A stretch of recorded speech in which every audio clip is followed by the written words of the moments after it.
북한의 사이버 위협이 진화하며 미국 안보 등에 상당한 위협을 주고 있지만 미국의 대응은 제한적으로 이뤄지고 있다고 미국의 민간 연구단체가 지적했습니다.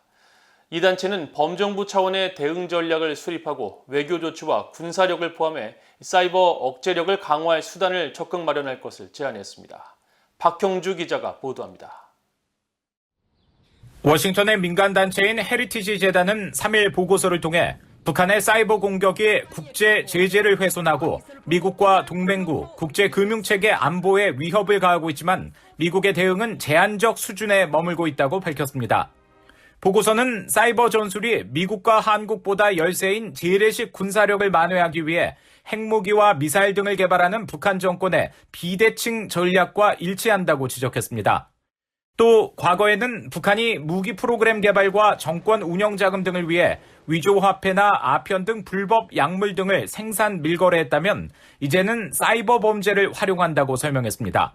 특히 사이버 범죄는 선박간 환적보다 저비용 고효율 방식으로 달러를 획득하고 국제 제재를 회피하는 수단이라고 덧붙였습니다. 보고서에 따르면 초기 북한의 사이버 작전은 정보를 탈취하고 국가 안보, 사회 기반 시설, 통신 관련 네트워크를 교란해 적의 방어 역량을 시험하는 데 집중됐습니다. 그러다 사이버 테러와 보복 공격, 사이버 은행, 암호화폐 거래소, 금융 시스템에서의 강탈 행위로 확대됐는데 특히 정부와 군, 은행, 국제 금융 시스템 등 보안 수준이 높은 네트워크에도 깊숙이 침투할 만큼 발전했다는 것입니다. 보고서는 특히 북한이 위기 상황이나 한반도에서 적대 분위기가 고조됐을 때 통신과 댐, 전력망, 병원, 원자력 발전소, 전력 공급 시설 등 주요 기반 시설 시스템을 마비시키며 사이버전을 강행할 수 있다고 경고했습니다. 보고서를 작성한 헤리티지 재단의 브루스 클링너 선임연구원은 이런 위험성에도 불구하고 북한의 사이버 위협이 과소평가됐다고 지적했습니다. North Korea's nuclear and missile threats have been widely known and generated a lot of concern and responses, including U.S. and international sanctions.